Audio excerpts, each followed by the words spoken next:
Bienvenue à l'essentiel de l'actualité économique sur CamNews 24. Favoriser la croissance économique, 120 milliards de francs CFA pour financer les PME et PMI.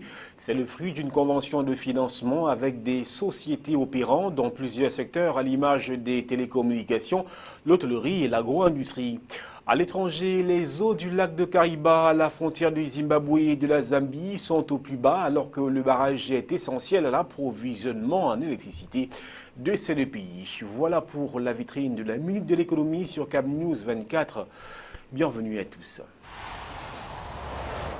Le panorama de l'actualité économique sur CamNews 24. Bientôt une bourse nationale des déchets au Cameroun. Yaoundé abrite une concertation intersectorielle en vue de la création de cette structure sous l'égide du ministère de l'Environnement, de la Protection, de la Nature et du Développement durable. Il s'agit pour les parties prenantes impliquées dans la gestion des déchets de définir les contours et les modalités de création et de fonctionnement de cette structure.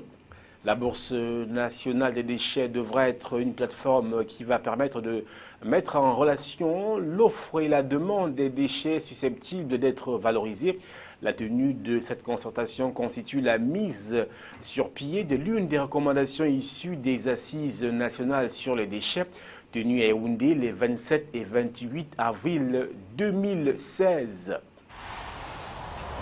Nous vous l'indiquions en titre, favoriser la croissance au Cameroun, 120 milliards de francs CFA pour financer les PME et PMI. Cette petite et moyenne entreprise et petite et moyenne industrie ont signé le 8 août 2016 des conventions de financement à hauteur de 120 milliards de francs CFA avec les pouvoirs publics. Ces conventions qui s'inscrivent dans le cadre de l'application de la loi du 18 avril 2013 fixant le cadre des incitations à l'investissement privé en République du Cameroun, a pour objectif de favoriser, de promouvoir et d'attirer les investissements productifs en vue de développer les activités orientées vers la promotion d'une croissance économique forte, durable et partagée, ainsi que de l'emploi.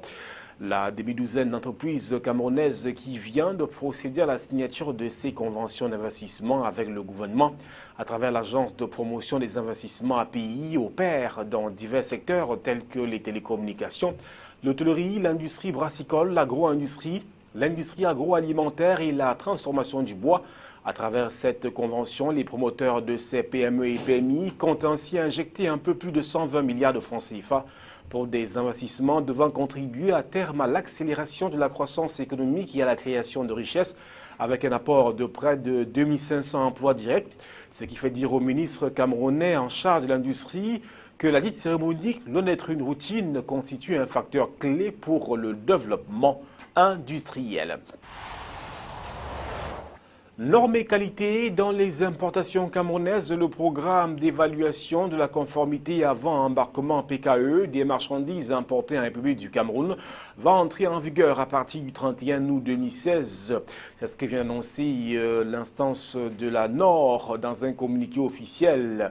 Ou alors c'est plutôt un communiqué du ministre des Mines, de l'Industrie et du Développement technologique pour être précis. Cette réforme qualifiée de majeure par les autorités camerounaises et très appréciée par les industriels locaux vise, selon les autorités, à renforcer la politique gouvernementale en matière de qualité dans le but de garantir la santé et la sécurité des consommateurs, de préserver l'environnement et de protéger l'industrie locale contre les produits et les matières premières importées de mauvaise qualité. Afin d'implémenter le PKE, le gouvernement camerounais a jeté son dévolu sur un consortium d'entreprises formé par la société suisse SGS et la britannique Intec International.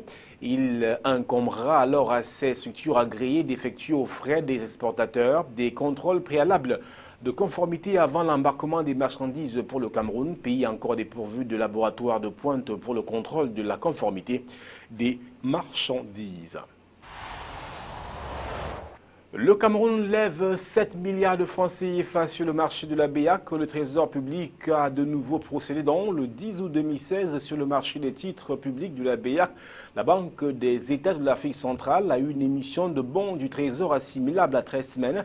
Selon le communiqué rendu public au terme de cette opération, cette émission de titres publics, comme c'est d'ailleurs le cas depuis des mois, a été souscrite En effet, le taux de couverture de la demande a été de près de 293%, les investisseurs ayant proposé au Trésor public camerounais 20 milliards et demi de francs CFA sur les 7 milliards de francs CFA sollicités. Mais le plus intéressant dans cette opération est le taux d'intérêt moyen qui est en dessous de 2%. Par le passé, les taux moyens servis par le Trésor camerounais ont toujours dépassé 2%.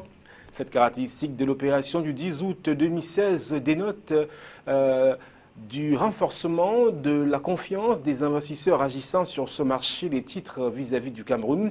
En effet, face à la crise pétrolière que subissent les pays de la CEMAC, le Cameroun, selon le FMI, est le seul des 6 pays de cet espace communautaire qui affiche une résilience face au phénomène, du fait notamment d'une économie plus diversifiée.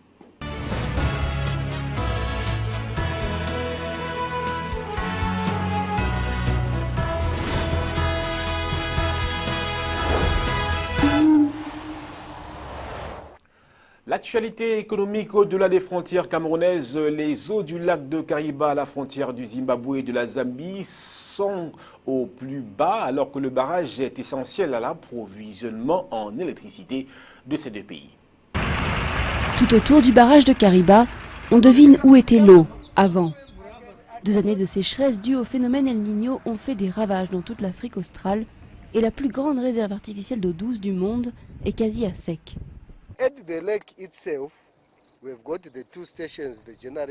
Nous avons 2 stations de génération d'hydroélectricité dans le lac, une en Zambie et une au Zimbabwe. À L2, au quotidien, elles consomment entre 900 et 1000 mètres cubes. Le lac n'est rempli qu'à 12% de sa capacité, alors que l'année dernière, à la même période, il était rempli à plus de 50%. Les 2 pays qui dépendent du barrage pour leur alimentation en électricité, la Zambie et le Zimbabwe, subissent des coupures fréquentes.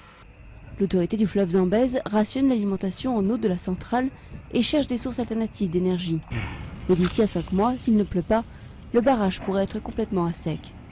Une catastrophe nationale et locale aussi. Des milliers de pêcheurs souffrent directement de la baisse des eaux. Il n'a pas assez plu cette année et le niveau de l'eau est trop bas. Nous n'attrapons pas autant de poissons qu'en 2014 et ces dernières années. Ça devient difficile de survivre parce qu'il n'y a pas de boulot à Kariba. Avec des revenus divisés par 4, Wonder Dipuka n'est pas sûr de pouvoir continuer à payer l'école de ses enfants. Et à l'approche de la saison sèche, les problèmes d'approvisionnement en énergie et en nourriture risquent de se multiplier dans la région. Sous un soleil de plomb, nous sommes au Congo-Brazzaville. Ils sont des dizaines de jeunes travailleurs à se tuer à la tâche dans une carrière de sable à Brazzaville pour quelques euros par jour. Un travail de forçat qui est pourtant l'une des rares alternatives au chômage endémique dans ce pays. Sur les rives du fleuve Congo, les ouvriers de la carrière Combé enchaînent les pelletés de sable. Malgré la chaleur, ils sont des dizaines à venir travailler pour gagner quelques euros à la fin de la journée. Un métier dur, mais ces jeunes n'ont pas le choix. Au Congo, 60% de la jeunesse est au chômage. C'est un métier difficile, très difficile. Notre gouvernement, c'est pas mieux. Il bouffe l'argent pas mieux. Ne suivez pas des jeunes. Après une semaine d'inactivité à la suite de l'élection présidentielle, il ne faut pas perdre de temps. Mais dans cette petite carrière artisanale, l'activité est saisonnière, rythmée par les pluies équatoriales. Son exploitant, Alfred, regrette le manque de soutien de l'État face aux compagnies nationales et internationales installées au Congo. L'État a privilégié les Chinois, les Socofrons, les grandes entreprises par rapport à nous. Donc vraiment nous sommes rejetés par l'État par rapport à la souffrance qu'on fait. Certains ouvriers sont là depuis des années. Léonie casse des cailloux pour nourrir sa famille, malgré la difficulté de la tâche répétitive. Il n'y a pas le boulot, il n'y a pas d'autre chose à faire. Donc c'est mieux que tu viennes ici pour chercher les petites pierres comme ça là et pour un travail. Dans la carrière, plusieurs ouvriers dénoncent l'accaparement des richesses et des emplois au profit des ethnies du nord du pays, dont est originaire le président réélu Denis Sassou Nguesso. Une plainte reprise par les partis politiques d'opposition qui contestent les résultats de la présidentielle du 20 mars.